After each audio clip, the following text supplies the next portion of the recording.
Brightest blessings. Today I received a new deck that I have backed on Kickstarter. I believe this is the Gothic Literature Tarot. And I thought I would open it up and share it with you.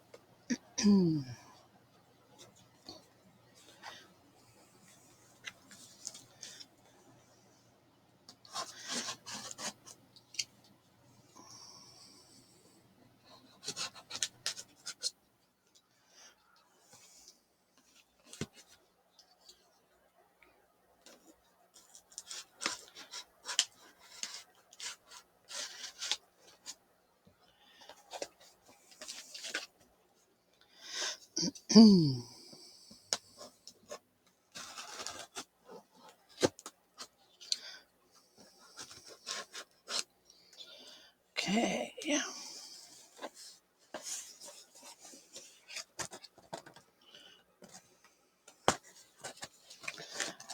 All right.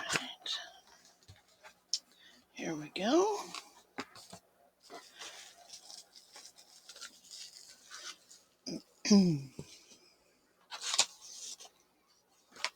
Invoice.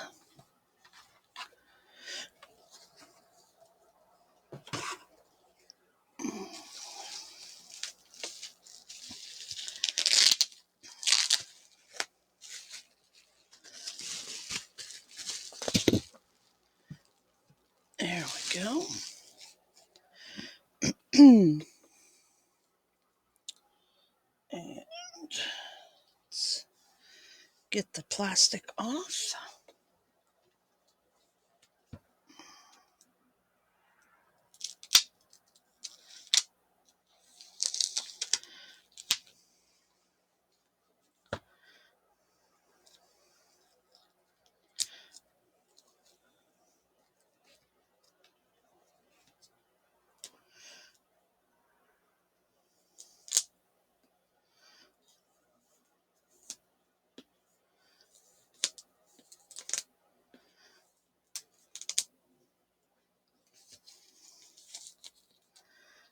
Okay.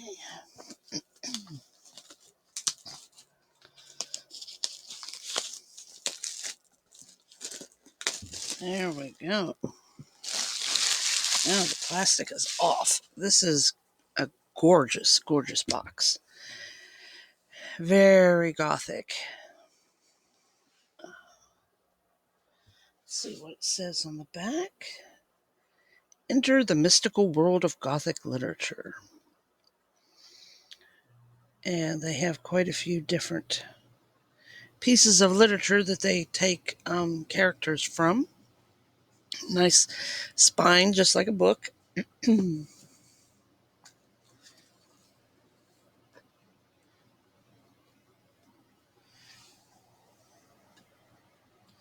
It's got some writing in the inside of the lid. Nice full-size guidebook.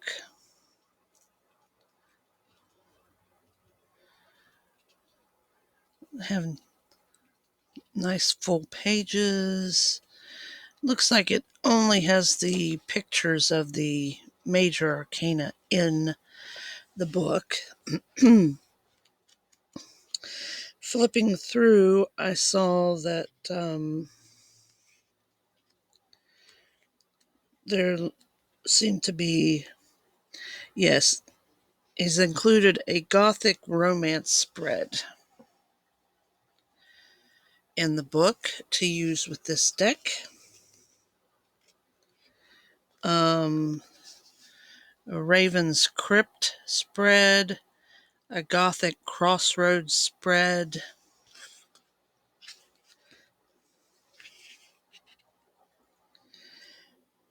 Gives some tips on journaling prompts and plot development, shadow work. So there's some zodiac information. It talks a little bit about the authors who wrote the works that these characters are pulled from. All right. They tell us that tortures are wands, chalices are cups, ravens are swords, and skulls are pentacles.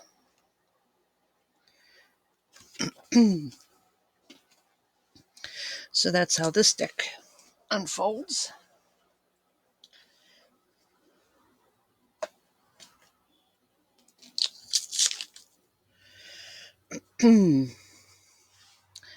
See, the back copy takes its design from the cover of the box.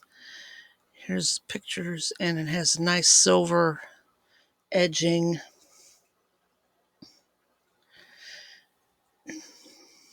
We have the Fool.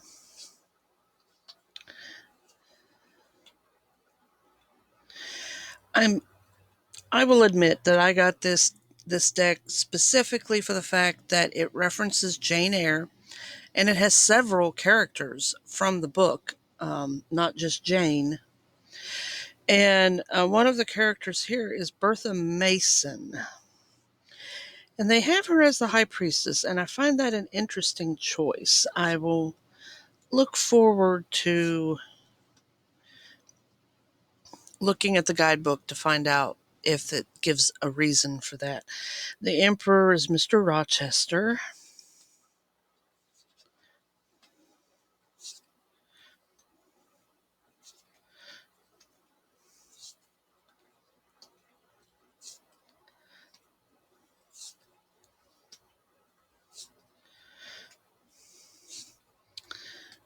The Phantom.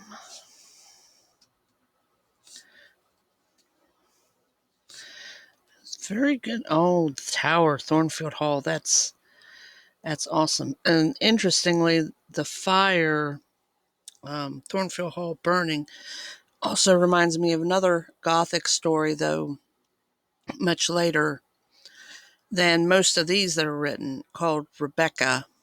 And there was a fire involved with that as well.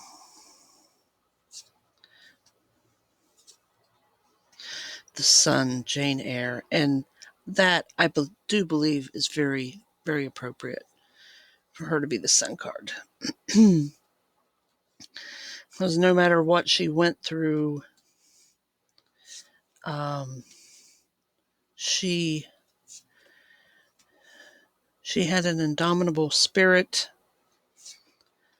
and it just kept her going and kept her coming out on top in all of the situations that she found herself in. Even though she experienced a great deal of heartache and difficulty, especially as a young child, she just had an indomitable spirit that she kept going. So it looks like the minor arcana is not featuring anybody in particular from the literature that characters used on the major arcana, but you still have the artwork that fits with the overall theme.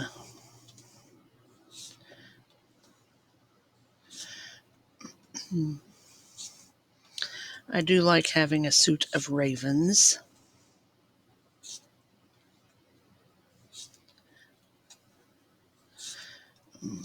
The artwork is just amazing.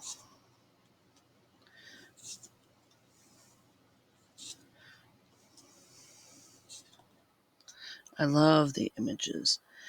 Now, this doesn't link to anything in particular, but it sure does look like the Headless Horseman of Sleepy Hollow. Oh, nice.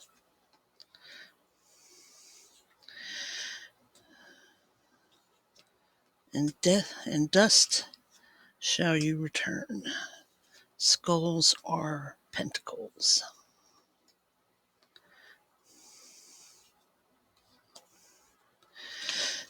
In some ways, I think the story The Hound of the Baskervilles would fit in with this theme very well.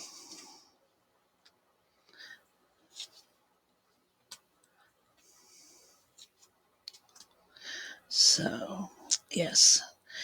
The cards seem to feel kind of plasticky, maybe.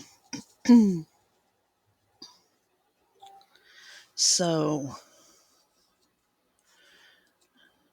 but they kind of have a matte finish, so they're not going to be real slippery. I think they will um, shuffle well. Don't want to shuffle them right now because when I get a new deck, I like to scan them in. Because if I use them in one card readings online, then I have them scanned in and I can just use them in that way instead of taking a picture and having to post it. So, but yeah, this is a gorgeous deck. I look forward to using it. Um,